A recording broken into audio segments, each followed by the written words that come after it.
River and road, habitat and home. Landscape affects our lives in profound ways. In our work and our play, the land is a constant presence. But what is the right way to be with the land? Is it cultivating the earth or restoring lost wildness? Is it through the examining mind of science, the keen eye of art, or the humble, open hands of faith? Considering one's connection to nature is ancient and universal and important work. This is the story of one landscape, the driftless region of southwestern Wisconsin, told by people who love this land mightily and who spend their lives listening.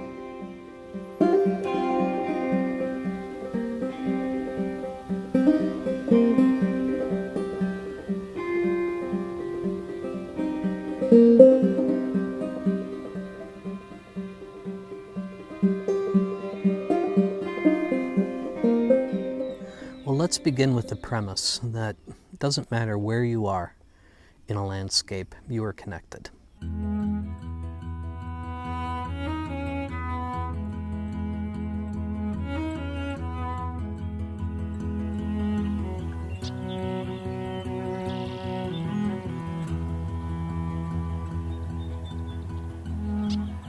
My name is David Vetrano, and I was a DNR fisheries biologist for a little over 33 years. We are right now in the driftless area of Wisconsin, or the driftless area, and the driftless area was named for its lack of glacial drift. Most areas in the state of Wisconsin are more determined by, moraines, eskers, drumlins, the traditional leftovers from the glaciation period. Well, there's no evidence that glaciers ever touched this part of southwest Wisconsin.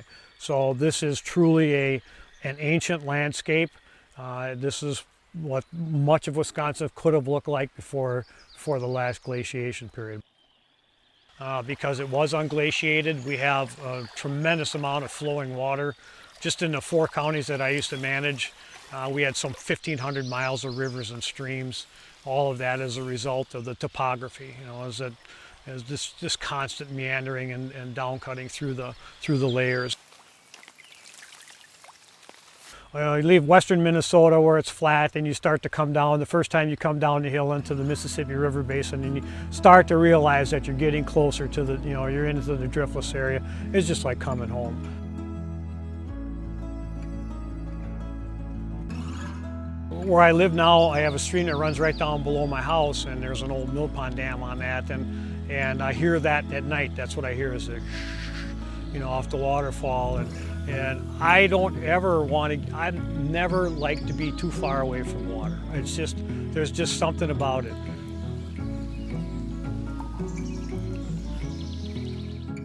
Tonight, as the sun sets and as the dusk comes on, I'll start hearing whippoorwills.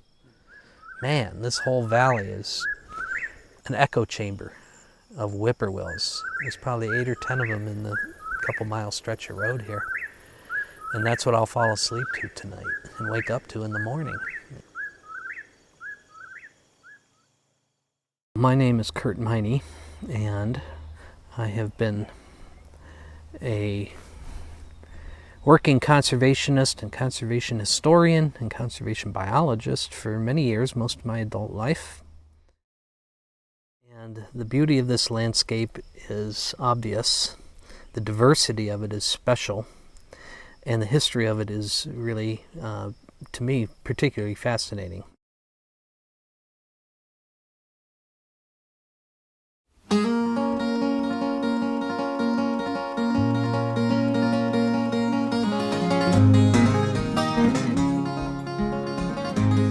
Well, at the time of settlement, most of this area here was tallgrass prairie and oak savanna. Buffaloes wandered through here, with occasion. Native Americans burned the prairies off to bring in lush vegetation. Everything was fine until the area was settled by the Europeans, and even then it wasn't too bad until the advent of the moldboard plow in the 1850s, when they could actually break through the sod layer of the prairies. And then dairy became an industry in the 1880s. given the topography, all of the row cropping was done on the ridge tops of the valley floors, which left the hillsides for the grazing. And as a result, the hillsides were totally denuded of vegetation, and the soil was compacted, preventing rainwater and snow melt from percolating down into the ground, causing these huge runoff events and huge gullies. And within a relatively short time, less than 50 years, in some areas, you get down by the lower end of Kickapoo, down in the Gaze Mills area, there's 12 to 15 feet of sediment that eroded off the hillsides and filled in the valley floors. It took thousands of years or hundreds of years to create the soil, and we can destroy it in 20 years. I'm Paul Bickford, and I've got a farm in Ridgway, Iowa County. Back in the 60s, the insecticides came out to protect the corn seedlings, and we used to use it all the time.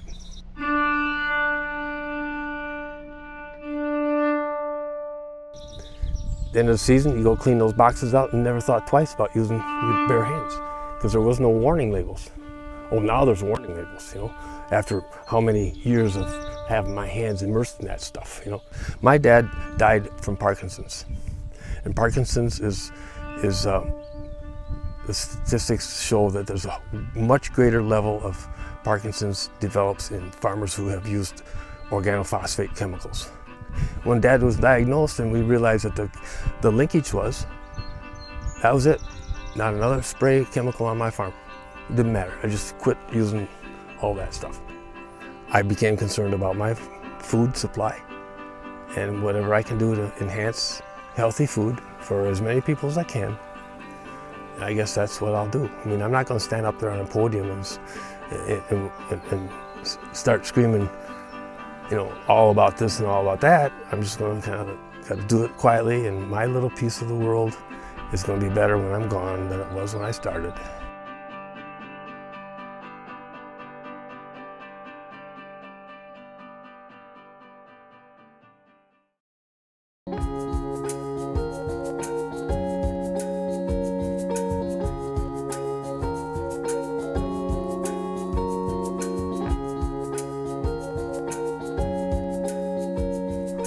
I feel like a connection with the land. I don't know why, but I feel happy touching the soil, probably living with the nature, because otherwise, I don't know, stay in the city I was working in my country in the office. I feel like like living in a cage, but it's not better than living outside and, having stuff with you, natural, growing. My name is Oscar Ferreira. I'm not from here. I originally from Colombia, Bogota, the capital. I came here May 2000, and then I started looking for works. And finally, I found a job in a farm. I love the dirt so much. When I go home, my husband says, "You're not really farming and growing things, right? You go to the farm and roll around the dirt and come home." I say, "That's how I feel when I touch the dirt. It just gives me that good feeling." My name's Yi. White Towel, and I've been into farming, like community gardens, since I've been farming in the United States for like total around 10 years. My culture, they always think that was your last choice to farm, but that wasn't the case anymore. If you farm Wisconsin here, and especially organic, it wasn't my last choice. It was because I love to do. I wish to have more land to the people who love it, to grow whatever they want, and have animals free range. I think this is the life, We don't put anything in the ground. We don't have nothing on the table. But when you're out in the soil using what Mother Nature lets you use, you have a different feeling for things. Well, Mary walked through links of chain, every link was Jesus' name. Keep your hands on that plow. Hold on, hold on, hold on, hold on. Keep your hands on that plow. Hold on. We're only stewards as long as we are here. As farmers, we don't own it. We just use it. But as stewards of the land, there's an implicit responsibility to take care of it. Hey, Matthew, Mark, Luke, and John, all the disciples are dead and gone. Keep your hands on that plow. Hold on, hold on, hold on.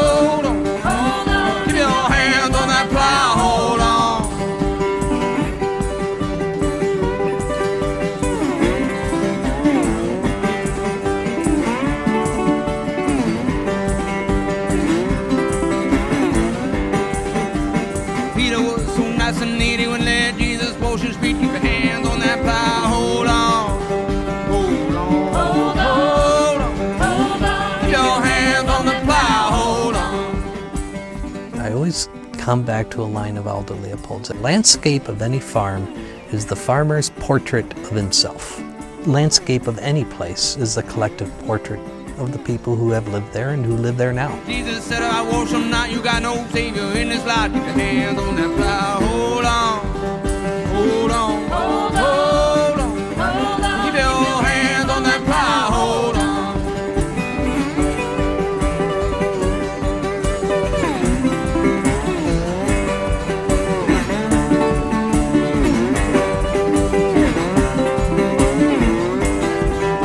Peter got anxious, then he said, you wash my feet, my hands, my head. Keep your hands on that plow. Hold on, hold on, hold on, hold on. Keep your hands on that plow. Hold on. You can't sustain agriculture if you're not a good land steward. And that involves more than just the economic return. That involves understanding ecological relationships. I got my hands on the gospel plow. Won't take nothing for the journey now. Keep your hands on that plow. Hold on, hold on, hold on, hold on. Keep your hands on that plow. Hold on, hold on, hold on, hold on. Keep your hands on that plow. Hold on.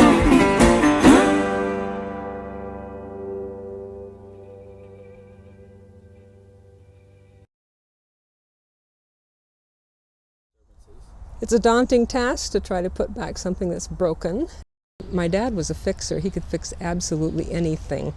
And I picked up some of that interest in, it's broken. How is it broken? Why is it broken? What made it broken? How can you fix what's broken? I'm Joy Zedler, professor of botany and also the Aldo Leopold Chair of Restoration Ecology. The Society for Ecological Restoration has helped us with definitions, and there's a nice primer on the web. They define restoration ecology as the science of working out better ways to restore ecosystems. They define ecological restoration as the practice, and it's to assist the recovery of systems that have been degraded in some way or another. Recognizing, of course, that some places you can't actually completely turn back the clock, but it's still worth trying, in my opinion. So let's do a little history here. Restoration was a radical new idea in 1934 when Aldo Leopold and his colleagues at the University of Wisconsin said we are going to do something unprecedented. We're going to try to restore a prairie, an ecological community that we had spent decades, generations doing away with. And that takes us from how do you restore the site to how do you restore the whole watershed, or how do you restore the whole landscape. And that's really where restoration is moving at the moment.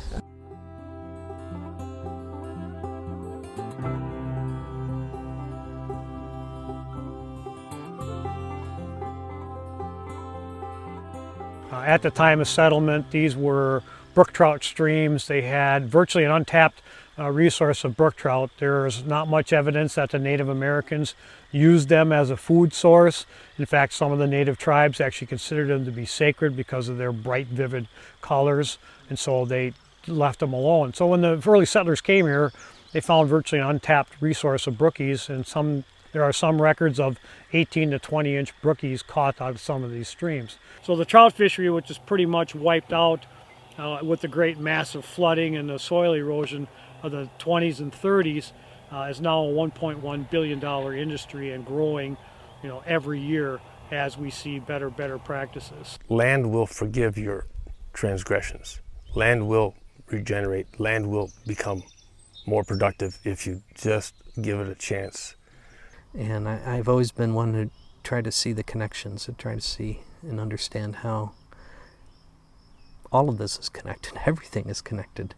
And we may not see it or understand it, but that's our challenge, is to see pattern and to see change and to see how we are part of that change.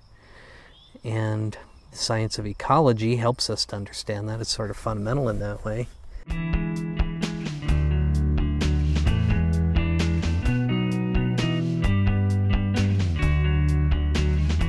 Science tells us how the world works. It doesn't tell us what to do with that knowledge, doesn't tell us what to value It's one way of understanding the story. It's not the only way, but it gives us a liberating understanding that it's not random, that there are patterns in time and space to the world around us, and that we can, if we pay attention and if we look with affection on the world, we can understand how things fit together.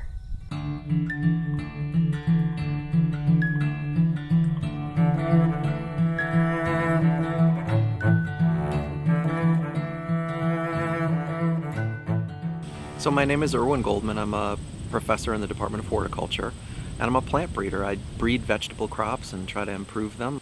The word Israel itself, Yisrael, it's when Jacob becomes Israel, is literally God wrestling.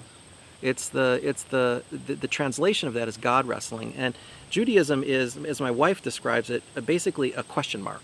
And a question mark in the sense of questioning, wrestling with, questioning things. And I mean, there is no better mindset for a scientist than to be questioning and to be asking, why is it like this? How do I understand this? Judaism informs, I think, my way of looking at the world in the sense of being asking questions and trying to figure out what those answers are. And so this illusion of the passionless scientist who studies with distance the things that he or she are interested in, it's always been an illusion. And Leopold was forthright in saying, no, we do what we do because we care about these things.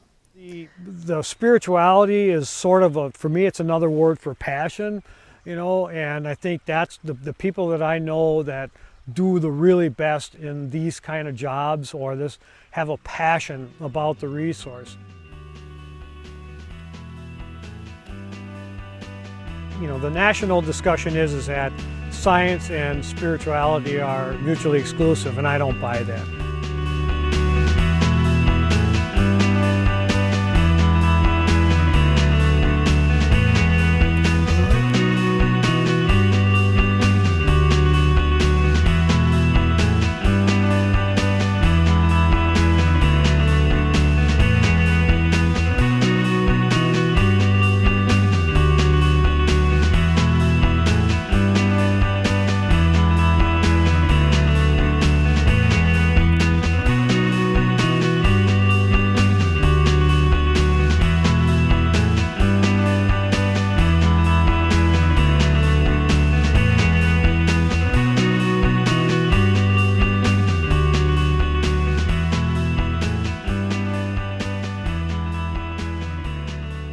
If we want restoration to spread and for an ethic to become all-encompassing, it needs to become some kind of ritual and have some kind of probably spiritual relationship.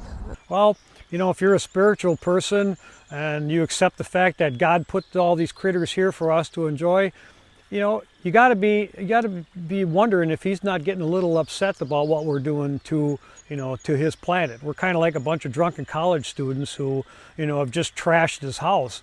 But I personally haven't been one of those that goes out and gets all soft and mushy feelings about this, you know. But I've become more so than I ever have been before. A good friend of mine told me one time, he says, you know, being a farmer is God's calling. Not everybody's cut out to be a farmer.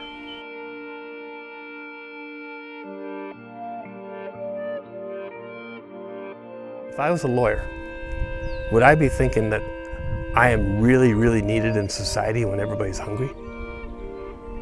If I'm a farmer, I know I'm important. So.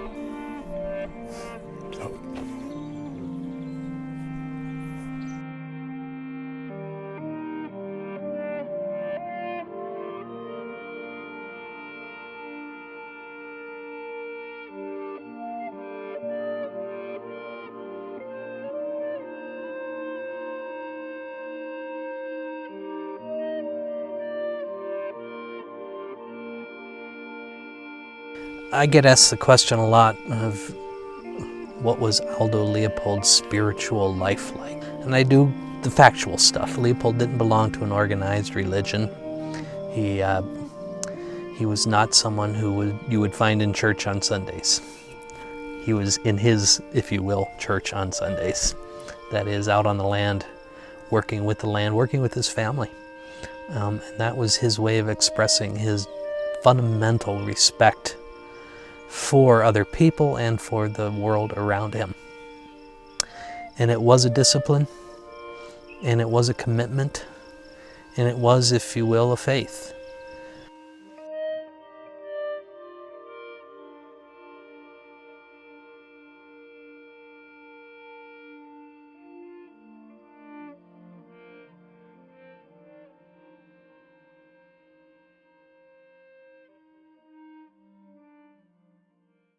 But one of the things that I have the discussion about with our priest is that, you know, he wants me to come to church to be closer to God, and I say I'm closer to God out there on the trout stream or my turkey blind than I am. And he says, well, I'll work on that. And I said, well, good luck, you know. But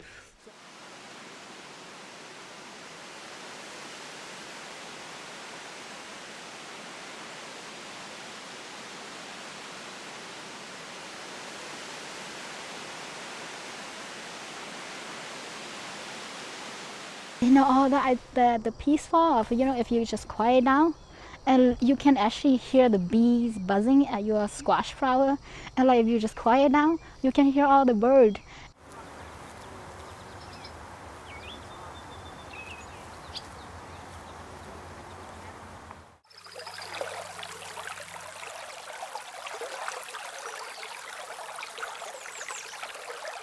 And this place, when I see that bluff behind me, I often go quiet.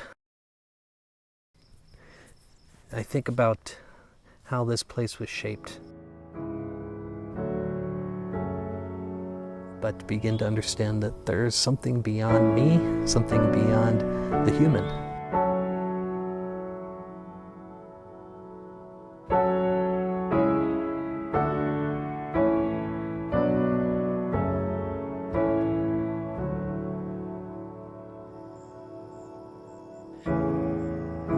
it's hard not to sit out there and have some sense of awe about how large the world is and how tiny we are in it when it really comes down to it.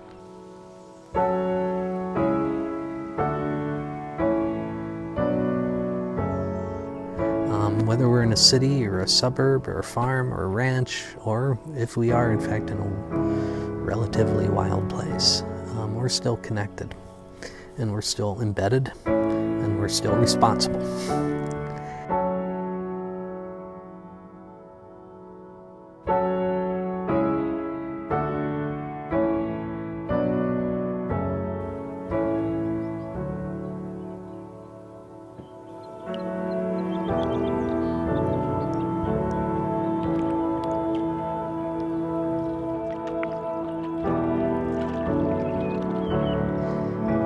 And it does come down to respect. It comes down to relationship. If you are in relationship with something or someone, you are fundamentally involved in some dimension of spirituality.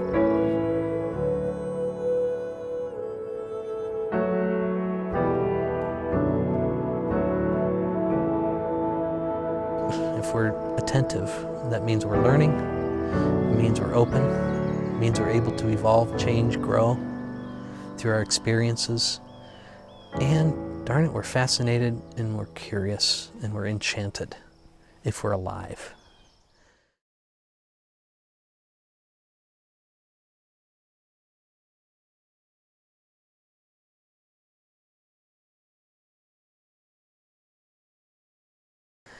That once you understand your place in the world, then comes the next question: what ought I to do?